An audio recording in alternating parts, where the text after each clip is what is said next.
What's up guys, Ilpo from Sound. Nice frisky October day out here today.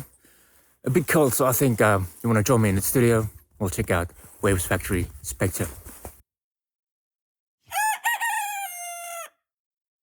So first of all, this video is not really a review. I have that on my blog, so go check that out in there if you're interested. This video is just about me showing you a technique that I like to use, and maybe you'll pick up a thing or two for your own workflow on the way.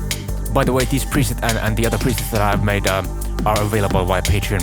The link is in the description box below. So I've been using this plugin called Spectre for about a year now. It's a really cool plugin, it sounds great, but it certainly took me a while to figure out the best way to use it. It's a harmonic enhancer, 5 different bands. You got a bunch of algorithms for each band to choose from. It's definitely good enough to use on a mastering situation, but you can also use it on the individual tracks. You have oversampling up to 16x, so it's pretty good. It's pretty good, and the algorithms are sounding quite good. So it kind of looks like an EQ, but there's a big difference to how this works actually. So as it boosts a band, it calculates the difference between the red and dry signal in the EQ, and it uses that difference as the basis for the saturation. It can give you a more transparent result because you're not adding saturation to the entire signal. It's quite good for adding harmonic content where sometimes an EQ doesn't really work so well. I often find that this Spectre one, it really does the job much better than an EQ many times. I've got one of my own tracks running in here. It's called Mono Mile. It's out now on Straight Up Breakbeat.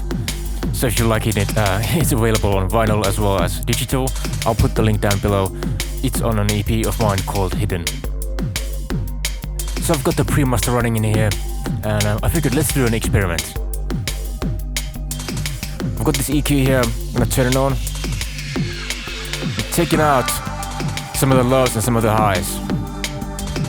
So kind of simulating a situation where we've got a kind of bad pre-master. So let's see if we can use Spectre to get back to something that sounds a little bit better. So the way I like to start is I like to dial in one band at a time, and I like to solo each band when I'm working on it so that I can really hear what I'm doing. And I have the mix knob turned up all the way to 100 so that I can I'm only hearing the added saturation. Also, this one needs to be enabled, otherwise you are going to hear the EQ boost as well. With this enabled, you're only going to hear the harmonics that it's adding. So let's start working on the low band first.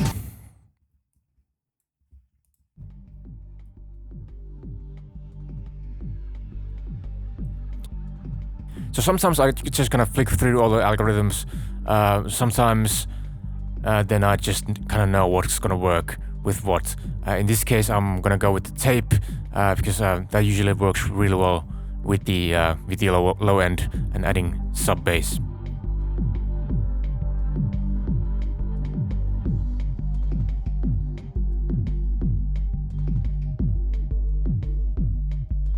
Definitely adding some nice weight in there already. Just turn this to mid, so we're only adding to the mid signal and not the sides. It's important to keep the bass, the sub bass in the middle.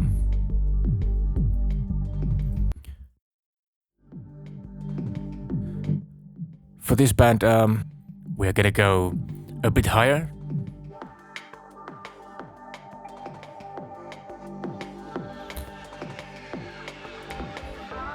And I'm thinking, since our primary goal here is to add some lows and some highs, but we have these 3 bands, so let's try adding some character as well. I mean, the track doesn't really need it. It's a perfect mix after all, right? But yeah, let's see what we can do to make it a little bit more interesting.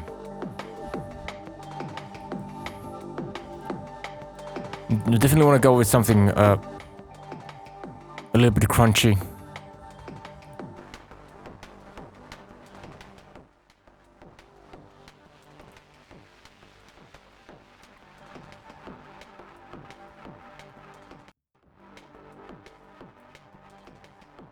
And I'm picking a frequency where it kind of starts to roll off here so that we're not adding into this muddy region. We want to keep that clear. And just fine tune where it kind of sounds the best. I like this half rectifier, it's adding a lot of transient kind of pop in there. Let's try this.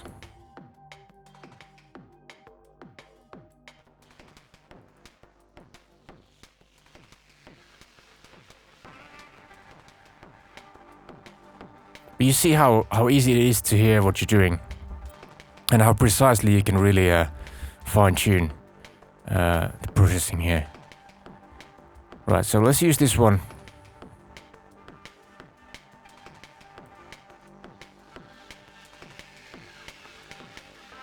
Yeah, I'm liking this. Right, moving on. Let's hit the upper mid region here.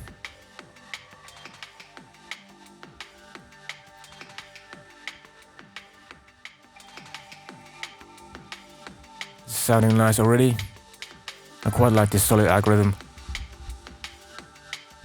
You also have different modes, so I'm using the subtle here, but you got medium and aggressive for if you want to go harder. I kind of wish you'd be able to tune this by band, because this affects all of the bands at the same time. But it does have quite a big effect on the sound, as you can hear.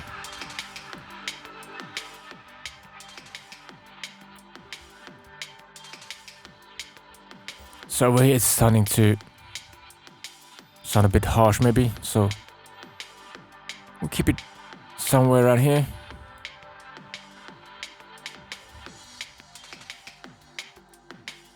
Okay. Maybe use the tube here to add a bit more harmonics. Since we're approaching the high end, we want to kind of add the harmonics here and kind of let it trickle up, and that's gonna help us fill the gap.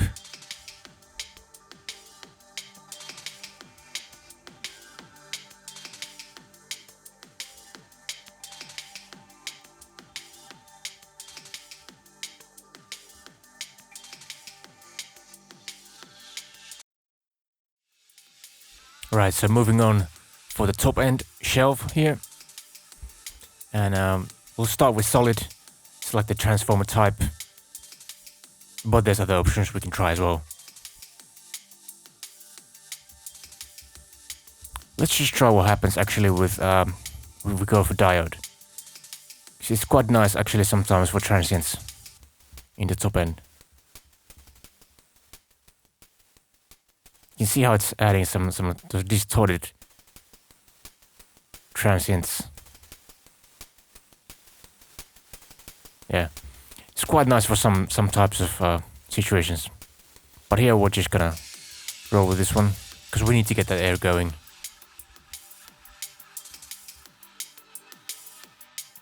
Okay, let's see where we're at. So we are now at 100%. I'm just gonna double click to go to 50. Now we are hitting, adding a lot of volume. I'm gain staging it to -18, so starting back the output volume so that we are not adding volume, so we can hear better what we're doing. Okay, let's compare. This is before. This is after. It's sounding a bit better already. It's not quite there yet, I think. We're probably adding a bit too much there. We could back off the mix, or we can just keep fine tuning it here.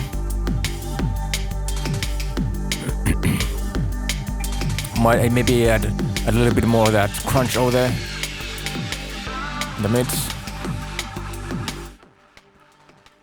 There's one thing I kind of wish this plugin had would be a band solo feature, because you always have to click through each band, which makes it kind of pain.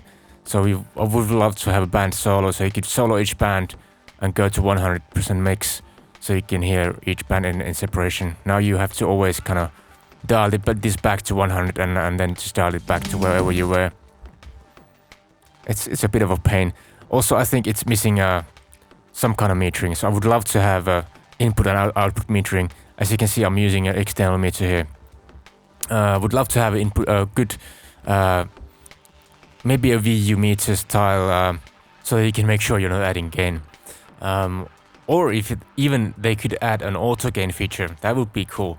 Something like the one in the new Sonox Claro plugin works really well. And I think this type of plugin could really benefit from that.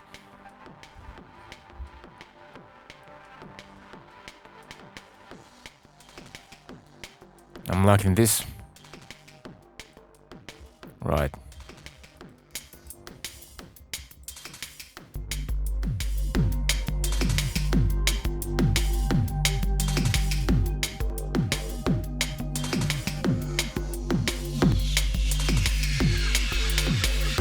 Yeah, you get the idea. There's quite a lot you can do with this plugin.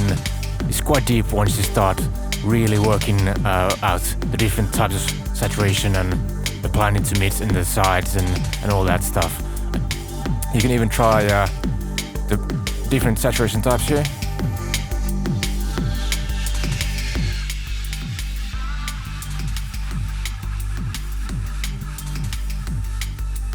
Works nicely. So depending on the situation, you might want to go even on the master. Sometimes you can go aggressive.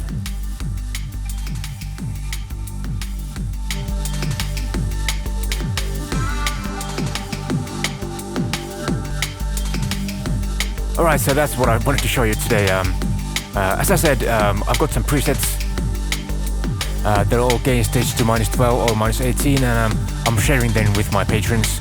So if you want to grab those, you can join my Patreon either on the producer level or the one-on-one level. And you'll find the presets in the post over there. As a member, you'll also get to watch my exclusive videos. And there's Discord and other good stuff. You'll find the link in the description box below, or just go to patreon.com/resoundsound. And if you wanted to check the plugin, you will find the link as well in the description box, as always. Any questions, let me know, and I'll try to help you the best I can. If you like this video, you know what to do. Thanks for watching, and take care.